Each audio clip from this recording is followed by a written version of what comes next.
आज की कहानी एक ऐसी लड़की की है जो पूरे 18 साल तक एक छोटे से आइलैंड पर फंसी रही। जी हाँ, 18 साल बिना किसी इंसान के सिर्फ अपने दम पर जिंदा रही, जहां जीवित रहने की संभावना लगभग 0% थी। फिर भी इस लड़की ने अद्भुत हिम्मत दिखाते हुए ये कर दिखाया। दिन में जलती धूप, रात में कड़ाकेदार ठंड, महीनों तक भूख, चारों तरफ केवल खुला आसमान और समंदर। फिर भी उसने हार नहीं मानी। जीवित रहने के लिए उसे ऐसे ऐसे काम करने पड़े जिसे सुनकर आपके रोंगटे खड़े हो जाएंगे। और ये कोई फिल्मी कहानी नहीं, बल्कि एक सच्ची घटना है। तो इस वीडियो को अंत तक जरूर देखें और ऐसे ही रोंगटे खड़े कर देने वाली सर्वाइवल स्टोरी के लिए हमारे चैनल को सब्सक्राइब करना ना भूलें। 1835 का साल था और कैलिफोर्निया के तट से कई मील दूर सैन निकोलस आइलैंड पर निकोलेनियो जनजाति पीढ़ियों से रहती आई थी।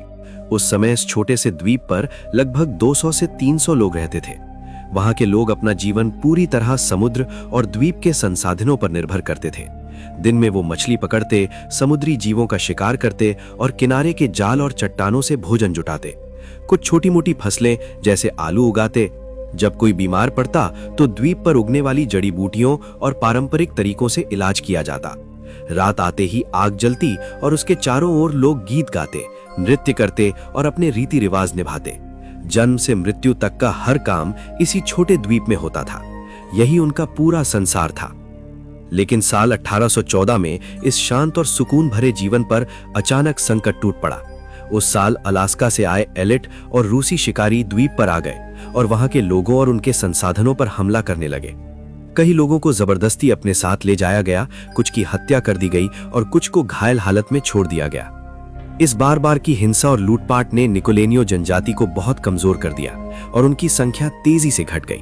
1835 तक द्वीप पर केवल लगभग 18 से 20 लोग बचे थे। इसी समय दिसंबर 1835 में एक स्कूनर जहाज जिसका नाम पैस नादा था, द्वीप के पास आया। जहाज पर आइजैक स्पार्क्स सहित कुछ स्थानीय नाविक सवार थे।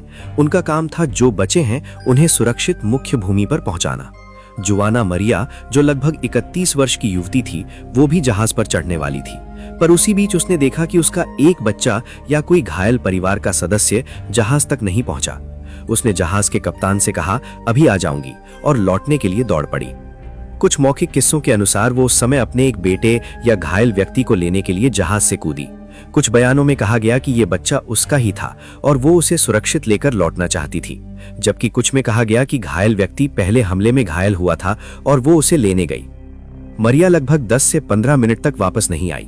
इसी बीच मौसम अचानक बिगड़ गया। आसमान में काले बादल छा गए, तेज हवाएं चलने लगीं और समुद्र में भयंकर लहरें उठीं। नाविकों ने देखा कि यदि और इंतजार किया गया तो जहाज और सभी सवार खतरों में पड़ सकते हैं। सुरक्षा को देखते हुए कप्तान ने आदेश दिया कि जहाज चलाया जाए और प्योर एस नादा द्वीप से रवाना हो गया। जुआना मरिया जहां दौड़कर गई थी, वहीं वो वापस नहीं आई। इस छोटी सी देर ने उसका पूरा जीवन बदल दिया। एक पल पहले वो अपने समुदाय के बीच थी और अगले पल वो अकेली, असुरक्षित और बिना किसी साथी के रह गईं। यही वो रात थी जिससे जुआना मरिया का सबसे खतरनाक जीवन अध्याय शुरू हुआ। उसे नहीं पता था कि अब वो पूरा 18 साल अकेली इस छोटे से द्वीप पर बिताएगी। जुआना मरिया अब पूरी तरह से अकेली रह गई थी। उसके चारों ओर सिर्फ खुला आसमान था, दूर दूर तक फैला अनंत समुद्र और बीच में एक छोटा सा टुकड़ा जमीन जो अब उसका पूरा संसार बन चुका था। पहली रात उसने वहीं की एक पुरानी झोपड़ी में गुजार दी। ठंडी हवाओं और लहरों की आवाजों के बीच वो सारी रात बस यही सोचती रही कि अब आगे क्या होगा। सुबह होते ही उसे एहसास हुआ कि जो कुछ भी पहले से यहां पड़ा है, टूटे बर्तन, कुछ लकड़ियां और फटे कपड़े, वो कुछ ही दिनों में खत्म हो जाएगा। अब उसे सब कुछ अपने दम पर करना होगा। और यही वो दिन आ जब उसकी असली परीक्षा शुरू हुई। समय के साथ उसने सबसे पहले सीखा कि समुद्र का खारा पानी पीने लायक नहीं होता। इसलिए जब भी आसमान से बारिश होती तो वो जमीन पर पत्थरों की मदद से गोल गोल गड्ढे बनाती और उन पर पत्ते, शैवाल बिछाकर पानी जमा करती। जब बारिश थमती तो वही गड्ढे उसका पीने का स्रोत बनते। जो छोटे बर्तन उसके पास थे उनमें वो बचा हुआ पानी रखती ताकि कुछ दिन सूखा पड़ने पर उसका इस्तेमाल हो सके। खाने के लिए हर सुबह वो समुद्र के किनारे जाती। कभी ज्वार भाटा में फंसी मछलियां पकड़ती, कभी चट्टानों से चिपकी शेलफिश और सीप निकालती। और जब कुछ भी नहीं मिलता तो पास उगे छोटे पौधों की सफेद जड़ों को उखाड़ कर खा लेती। कई बार भूख इतनी बढ़ जाती कि वो कीड़े मकोड़े, मेंढक और पक्षियों के अंडे खाने पर मजबूर हो जाती। कुछ दिन ऐसे भी आए जब उसके पास खाने को कुछ नहीं था, लेकिन उसने कभी हार नहीं मानी।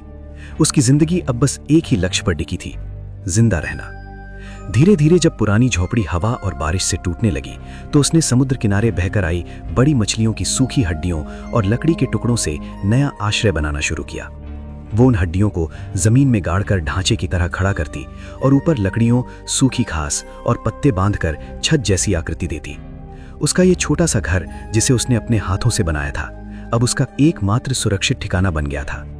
ठंड से बचने के लिए उसने कपड़े भी खुद तैयार करने शुरू किए। उसने कभी पक्षियों के पंखों को जोड़कर और कभी मरे हुए जानवरों की खाल को सुखाकर अपने लिए वस्त्र तैयार किए।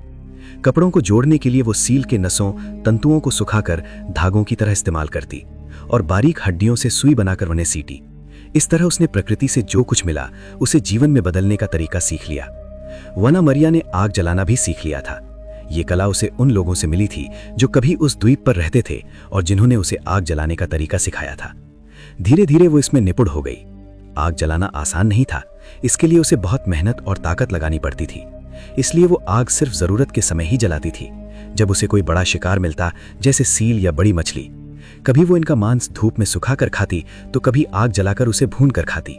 और जब भी आग जलती तो वो उसे बुझने नहीं देती थी, क्योंकि उसे पता था कि इस निर्जन द्वीप पर दोबारा आग जलाना कितना कठिन काम है। समय बीतने के साथ जुआना मरिया ने समुद्र और मौसम के बदलते संकेतों को समझना शुरू कर दिया था।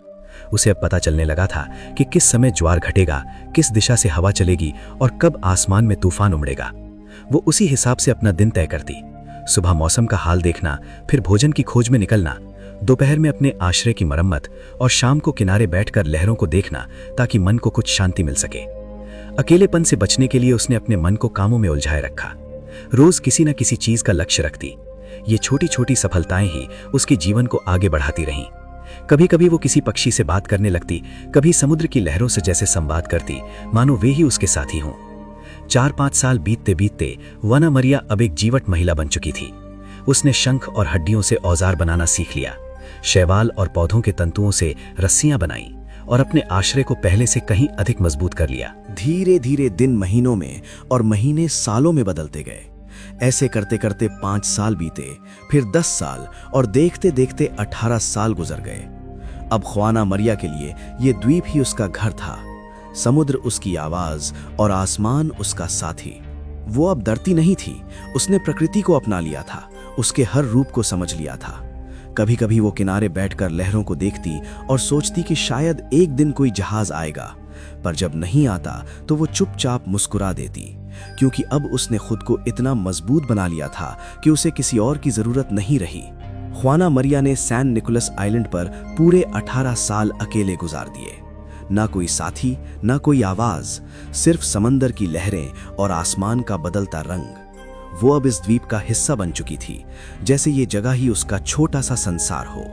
1853 में एक अमेरिकी कप्तान जॉर्ज निडेवर नाम का व्यक्ति और उसकी टीम इस द्वीप की तरफ निकले। दरअसल उन्हें खबर मिली थी कि इस निर्जन टापू पर कोई अजीब सी आकृति देखी गई है। एक औरत जो समुद्र किनारे कुछ गा रही थी और दूर से धुएं के बादल दिखे थे। शुरुआत में किसी को विश्वास नहीं हुआ, लेकिन जब जहाज के लोग पास पहुंचे तो उन्होंने देखा रेत पर बनी छोटी झोंपड़ी, शंखों से सजी दीवारें और बीच में एक औरत जिसने हड्डियों और पक्षियों के पंखों से बने कपड़े पहन रखे थे। वो ख्वाना मरिया थी, जो अब लगभग इंसानों से अनजान हो चुकी थी। उसके बाल लंबे और उलझे हुए थे, पर चेहरे पर मुस्कान थी। जब लोगों ने उसे देखा तो वो पहले घबरा गई, फिर आसमान की ओर देखकर कुछ अनजानी भाषा में बोलने लगी। वो अपनी ही पुरानी निकोलेनियो भाषा में कुछ कह रही थी, जो अब किसी को समझ नहीं आती थी। जॉर्ज निडेवर की टीम ने उसे धीरे धीरे अपने जहाज की तरफ लाया। उन्होंने देखा कि वो बेहद शांत और सरल स्वभाव की है। उसे फल और मांस दिए गए तो वो मुस्कुराई और अजीब से गीत गुनगुनाने लगी, शायद खुशी का या राहत का इजहार था।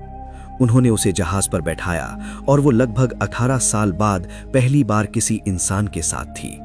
ख्वाना मरिया को कैलिफोर्निया के सांता बारबरा लाया गया, जहां लोगों ने उसे बहुत प्यार और आश्चर्य से देखा।